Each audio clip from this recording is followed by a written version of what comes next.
All right, so let's jump into this. And so this week we'll be looking at the book of Exodus. And so if you remember last week, very much the story of creation and how God not only created from the very beginning, but then called a person, Abraham, that eventually he would create a nation and then bless the rest of the nations through that people group. And so the Genesis story kind of plays out through that, and then we end with Joseph and his family and his pretty much his lineage there stuck in Egypt. And then we pick up in Exodus chapter 1, where we kind of see that the descendants of Joseph, they're already in Egypt. Joseph died. Verse 7, but the people of Israel were fruitful and increased greatly. They multiplied and grew exceedingly strong, so the land was filled with them. So we see that that they're being faithful to what God has called them, right? To be fruitful and multiply, as we saw from the very beginning in the book of Genesis. But now what's happened, we see in verse 8, now there arose a new king over Egypt who did not know Joseph. And so even right there, we start to see there is a setup for a clash of the titans, if you want to call it that way. Because we know God has a plan for his people, okay? And it was the last thing we heard was it was going to be through Joseph. And then now we've got a new king over Egypt who did not know Joseph. So we've got God's people here. We've got a new king here who's powerful, who does not know Joseph, and they're in the same place there in Egypt. So who's going to win out? And so that's kind of the scene that we have set up here for the rest of this narrative in the book of Exodus.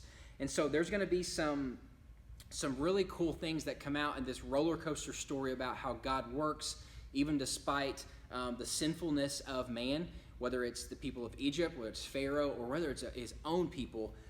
God's plan will prevail, and he will continue to demonstrate his power. And so we see this as it kind of plays out there in chapter 1, that the nation of Israel or I should say the people of Israel, they're not a nation yet. The people of Israel continue to grow, to get stronger. And so what does that do when they're living in another king's land? Well, they're going to feel worried by that, because what if they continue to grow and they overtake the people of Egypt? And so Pharaoh decides that he wants to wipe them out, to elicit fear in them, to oppress them, that they will not be people within Egypt, but they would actually be their slaves. And so he even says that he wants to kill the male children who are born, right? And so that's kind of what Moses is born into, this environment of death and destruction and fear and unknown among God's people who have now been enslaved in Egypt for years now. And so how is God going to work? Well, he appoints a Israelite or a Hebrew. Those are going to be synonymous. Okay, he appoints an Israelite by the name of Moses. And so Moses' story begins in chapter 2 where he's born. And then obviously because of the decree that has gone out from Pharaoh, he is one of the male children who is going to be killed, so they will not be a threat to the throne there in Egypt. And so we can kind of see Moses' story where he is, to save his life, his mom puts him into the river, and that Pharaoh's daughter actually comes and sees him and takes pity on the baby, okay, and it ends up saving his life. And then later on down the road, Moses comes back and actually grows up in her household. And so we see this really kind of ironic scenario where Pharaoh is now wanting to wipe out the people of Israel, at least kill their firstborn, to eliminate that threat that anyone would come up and that they would overpower the Egyptians.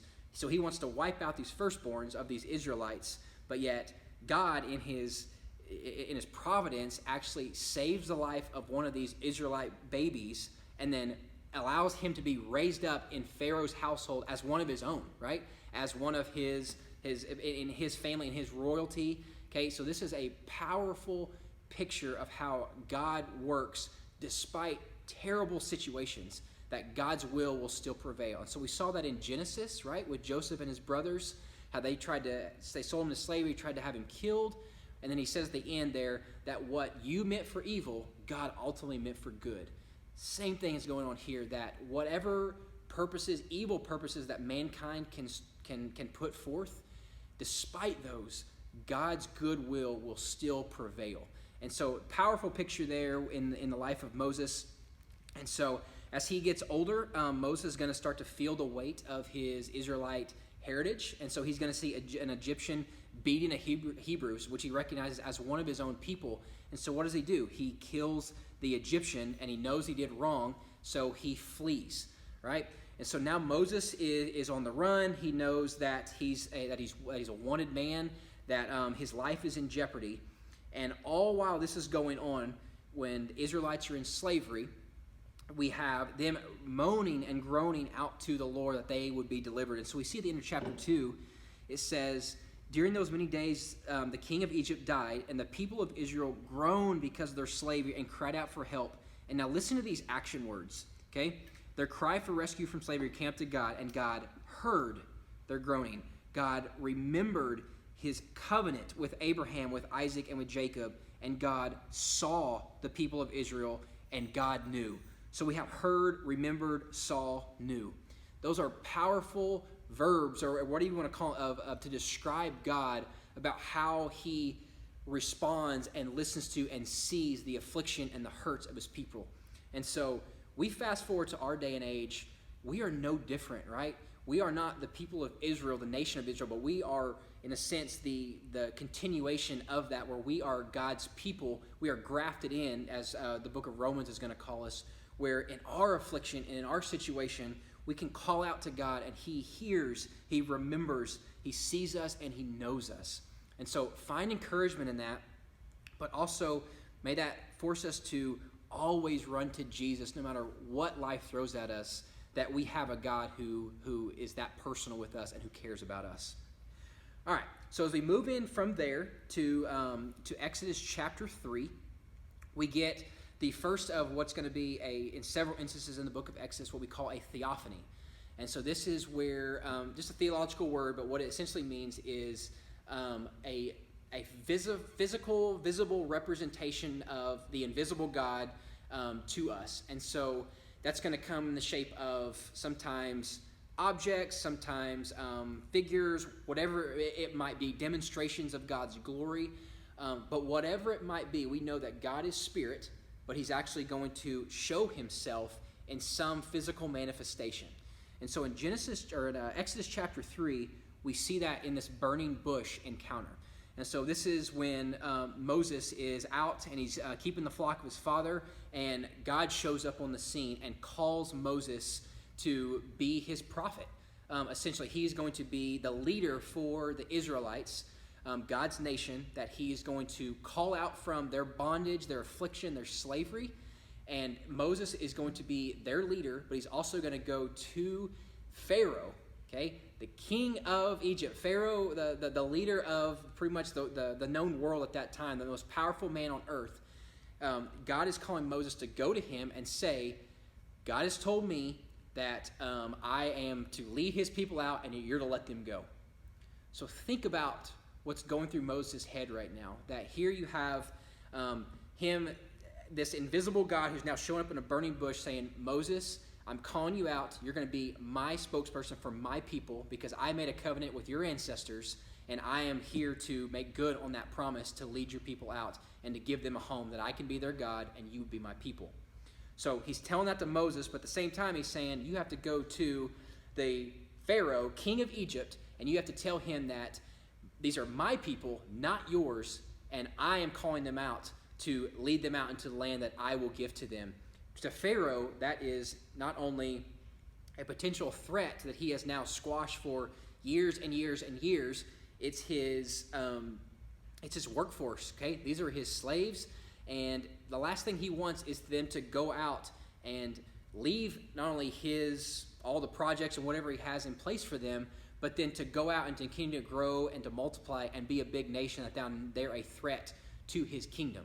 And so in every situation, the Pharaoh is going to say no, right? You can't see of a situation where Pharaoh is going to say, okay, Moses, that makes sense.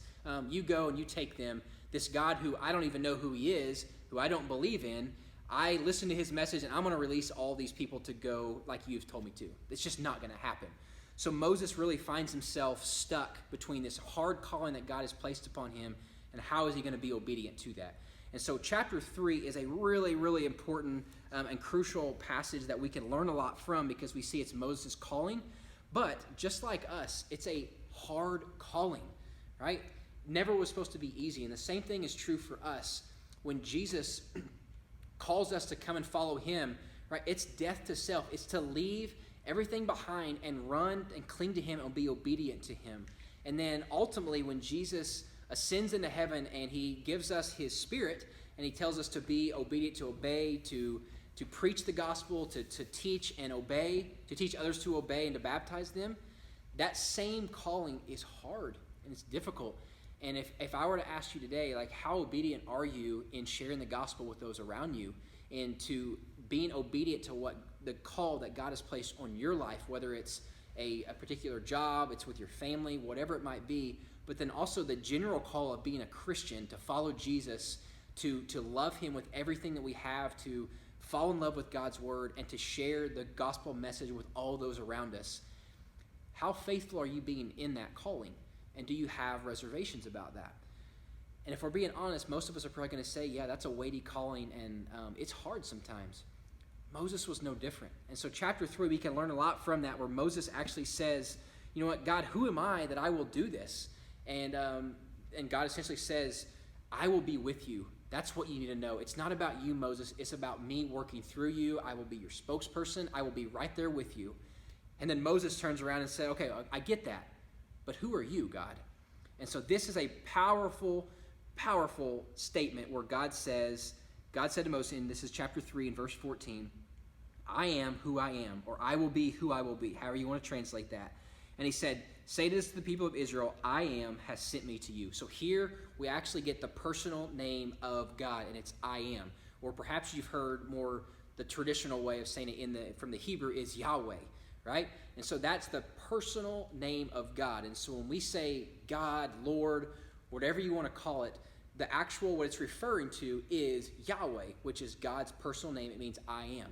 And so this is why in the New Testament, when Jesus picks up on that and says, I am, and the Pharisees want to come and they want to kill him because they call him a blasphemer, it's because he is invoking the name, the personal name of God the Father right here and saying, I am. And so I am, the bread of life. I am the way, the truth, and life. All these I am phrases that Jesus calls himself, they harken back to this, where God gives his personal name to Moses to say, I am is sending me. Therefore, I have to be obedient, because before everything, before creation, during creation, after everything's all said and done, God exists. He will always be there. He always has, and he will continue to be. He's eternal. And so really kind of shows the awesomeness, and there's a lot there with that name, but that's where we get that name, Yahweh, I am. That's going to be fleshed out for the entire narrative of the Bible, and even when Jesus picks it up in the Gospels. So God tells him, I am, I will be with you. So now we kind of walk through the story of Moses, where he goes back and he says the famous phrase that we all know to Pharaoh, right? God has called me to come to you, let my people go. And Pharaoh's response, because of his hard-heartedness, he doesn't know God, and his own idolatry, his own pride, he says, no, I'm not gonna let the people go. And the afflictions, the burden he continues to pour on the people is greater. And so God responds with these plagues that come into play. And what's powerful about these plagues, and we're not going to go in depth of all of them, but you can kind of compare and contrast. And maybe you've got a study Bible that'll kind of flesh this out a little bit for you to give you some help. But you can actually see where, like the sun god, for example, you can kind of see where the gods of Egypt and Pharaoh's magicians, where they put their trust in their gods and his power versus the God of Israel, the God that has appointed Moses to be their leader. You can see his power on display in every single time that the magicians will try to do something to mirror God's power will always prevail. He can show that he can not only do what they do, but even more so. And so this is going to go through 10 plagues. And as we kind of walk through this, kind of begins there in chapter 7. And you can kind of go through verse 8 all the way through, chapter 8, chapter 10. And then we get over to chapter 11 and 12. And this is where we get to kind of the big capstone of the plagues, where God has now said, I'm going to wipe out the firstborn as my sign of just crucial victory, just the final blow, the nail in the coffin, if you want to call it that, to Pharaoh for his hard-heartedness. And there's a lot we can take from there. And one thing, just a teaching point of application that I would say is with Pharaoh, his hard-heartedness, his sinfulness, it got people killed. People that probably didn't deserve it, but I mean, they were godless people, so in a sense that they didn't obey Yahweh, yes, we all deserve death if we don't place our trust in Jesus. The same thing is true from there. So if you're not obedient to God, by that essence, we deserve death because he is holy and we are not. But Pharaoh, in his wickedness, in his hard-heartedness, and his obstinance towards the will of God, actually got people hurt, got people killed, even his own son. And so we can learn from that even in our disobedience and our rebellion towards doing what God has called us to do, our sin affects people, not just ourselves and our immediate family and our friends, but even those around us. Because if God has called you to do something and you don't do it, and that could very well mean that part of his plan that he wants you to do and you don't do it, there might be people here that don't come to know Jesus. And so it's weighty when we think about what we can do and what we can't do and how that affects other people. And so just keep that in mind, and let's learn from Pharaoh's, his missteps. So then chapter 12, we hear about the Passover, and this is kind of the beginning of an institution that's going to take place here that goes all the way through the New Testament. We're going to see Jesus celebrating Passover with his disciples, but ultimately he is going to be the fulfillment because he is the sacrificial lamb, right? So Passover is that final blow to the Egyptians when God tells the Israelites, Moses and the Israelites, I want you to put the lamb's blood over your doorpost, right, at the top, and then when the spirit of death comes, if you've got that blood, that spirit is going to pass over your household, essentially spare the life of your firstborn so that no death will enter your household, but all who don't have that blood will experience death. And so kind of like what TJ talked about last week in Genesis, all sin requires the shedding of blood. So now we see this, that those who have shed blood, put on their doorpost, God passes over. Those who don't, he strikes that final blow towards the Egyptians. And so a tragic scene, but also a picture of God's deliverance, of God's faithfulness, and how he ultimately saves those who are in covenant with him. So we see that in the Passover there in chapter 12. And then as that kind of plays out, Pharaoh eventually says, let the people go, that take them out of here. They begin to leave. God leads them out by pillars of cloud and fire. And so again, that's kind of more of a theophany, a manifestation of the invisible God to lead his people. Chapter 14 is another big demonstration of the power of God where he parts the Red Sea. The Egyptians walk through. They're on their way to the promised land that God has promised to them, that he's leading them to. And then as the Egyptians come back to try to take the people back to enslave them again, God again just crushes them this time, floods them as they try to go through, and wipes them out and kills Pharaoh and his armies. And so again, just a picture of what's to come that we saw in Genesis, a promise that God would destroy the serpent's head, that he would crush it, okay, ultimately pointing towards Jesus. Again, we have a picture here where God will deliver his people and the enemy will be crushed. And so we can find encouragement from this, but again, we want to make sure that we're on the side who wins. And so just a word there, Jesus is going to be the victor. So align yourself with him, be faithful, be obedient, and ultimately trust everything that God has called us to as he leads us into our promised land, which is eternity in heaven with him for the rest of our days. Okay. All right, so that's chapter 15. As we kind of move forward, we see the celebration there in chapter 15. And then chapter 16, we get to where God is physically providing bread from heaven for his people. So he is feeding them. When there's nothing around, he's actually providing for them food and water, everything that they need to survive. And as we're going to see, what's fascinating about this is here is a people who God has called out, right? They were in bondage for hundreds and hundreds of years in slavery, horrible lifestyles, working, there's no saying how many hours a day in the hot sun, being beaten. God brings them out of that. He delivers them from that lifestyle, brings them out here. They have food and water, okay? He has squashed their enemies there at the Red Sea, and you would think everything is good. So God has provided for them up to this point, and then for chapter 19 and verse 20 is when we get this scene where God tells Moses to come up on Mount Sinai. He gives them the Ten Commandments. Now, this is God essentially beginning the process of creating what we would call a theocracy. All right, this is where God would essentially establish a government where he is king, okay, he's president, he's ruler, whatever you want to call it, and all of his subjects are his people. So his decrees, his laws, if you want to call it, are of his character, so we know that they are pure, they're good, they're perfect, and we can trust them, and if we model our lives after them, all will be well. Because up till this point, there has been no laws given, just the people are trying to do what is right, but as we see what is in the book of Judges, when man does what is right in his own eyes, what happens? Chaos, death, destruction, turmoil, dysfunction, whatever you want to call it. So here's God trying to set rules, set laws for his land and for his nation of Israel, that they would be obedient. And so, again, we have all this playing out. The next several chapters is God kind of fleshing those laws out. What does that look like in terms of, day to day, in terms of restitution and agriculture? How do you apply these laws into day-to-day situations? And there's a few festivals.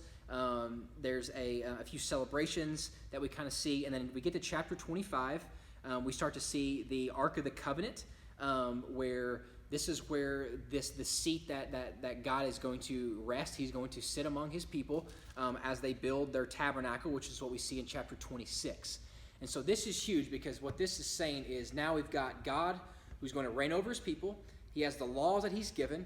Okay, there's this the Ark of the Covenant, which is going to be symbolic of the covenant that he's made with his people, and he's going to sit there. But then now we've got this building, this tabernacle that's going to be a holy place, right? So as sin is in the world, this tabernacle is going to be a pure place for God to sit among his people, to reign, to dwell, and they would be his people, and he would be their God. So 26, we kind of start to see the promise of the tabernacle and all the dimensions and how it's going to be built, the priests, how they will be consecrated, how they will offer sacrifices, and what those rules and regulations are for there. So up till this point, okay, I kind of set this up so you can see that God has delivered them. He's provided for them. He's promised to be in their presence, to erect a tabernacle, that he will rule over them in their midst, okay, that he will protect them.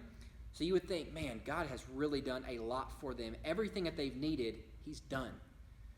Well, then we get to chapter 32, and it says the people, when Moses is up on the mountain with the Lord and he's delayed, they get restless, and they start to think, you know what, maybe God's abandoned us, and they begin to doubt God. Okay, that same idea from TJ talked about in Genesis, that doubting God. Okay, that same idea is going to be fleshed out through Scripture, and it even comes up here. Well, maybe we need to actually worship a visible God. So not the God who's shown himself to Moses in the burning bush, or pillar of cloud and fire, who's delivered them from the Egyptians. All these awesome demonstrations that the Lord has done. Then now they're going to turn around and say, you know what? We need something visible that we can grasp, that we can worship. Okay, this is idolatry. And I would argue that, as TJ talked about doubt, that you could make the case that even that form of doubt is idolatry. It's trusting in yourself. It's trusting in something else. It's worshiping something or placing it on a pedestal higher than the Lord. And so here we've got them taking the gold that they actually plundered from the Egyptians. That's what's so fascinating, that God delivered them from Egypt, and all of the wealth that they took from them when they plundered, now they're going to melt it all down and worship a golden calf as like direct defiance, a slap in the face to their deliverer, to their creator, to the God who has provided everything for them. So just a really tragic scenario, and it even goes on to say in verse 14 that the Lord relented, that he was sad for his people, essentially, that he kind of felt in his heart just the weight of all that they've done there. And it just kind of goes to show you that God is personal with his people. He is not way out there detached, but he is very near and dear, and wants to be in close covenant and relationship to the people of Israel, but also to us today. And so this idolatry fleshes itself out. We can kind of see towards the end of the chapter that God ultimately has Moses pulverize the idol, and it's actually put into the water, and the people are forced to drink that bitterness of the water. And so it kind of comes full circle where the people are actually physically can taste the bitterness of what they've done, the affront that they put towards God. And now what I would say to us is that's the same bitterness that our sin is to God, but Jesus drank that water for us, right? He took that cup and he drank every last drop. And when he said, "It is finished," on his death on the cross for us, when he shed his blood, that idolatry that we've committed through our lives, he took it upon himself so that we don't have to drink that. But the key thing to take away here is not only are we thankful for the sacrifice of Jesus, but we don't want to go back to that lifestyle. So be careful in your day-to-day life. Are there idols that you're erecting, whether it's sports, whether it's family, job, money, whether it's health, whatever it might be? Are you placing something above serving and chasing after Jesus every single day? Because if you are, I would be careful that you're not erecting a golden calf like that. So let's pray that God would crush those for us. All right, so as we kind of go through there from the idolatry scene, obviously you see God offering forgiveness and him renewing his covenant with the people. And so we just kind of see God's kindness in that. When the people don't deserve it, when we don't deserve it, God still remembers the covenant that he made. God is faithful, and he loves us, even if he has to show judgment in the way he punishes us and disciplines us. So chapter 35, we kind of see some Sabbath regulations there, and the beginning as the temple was starting to be constructed. Verse 37, we start to see the ark, and we kind of go through there in 38 with offerings. 39, the garments that the priests would wear as they are priests in God's temple, and some of the sacrifices that they would do and how they would do that in an orderly fashion. And then ultimately in verse 40, we get to the tabernacle being erected, and then it ends in verse 40. Again, this whole book really grasps this idea of the glory of the Lord, the glory of Yahweh on display, not only for Israel, but for the nations. Okay, Egypt saw it.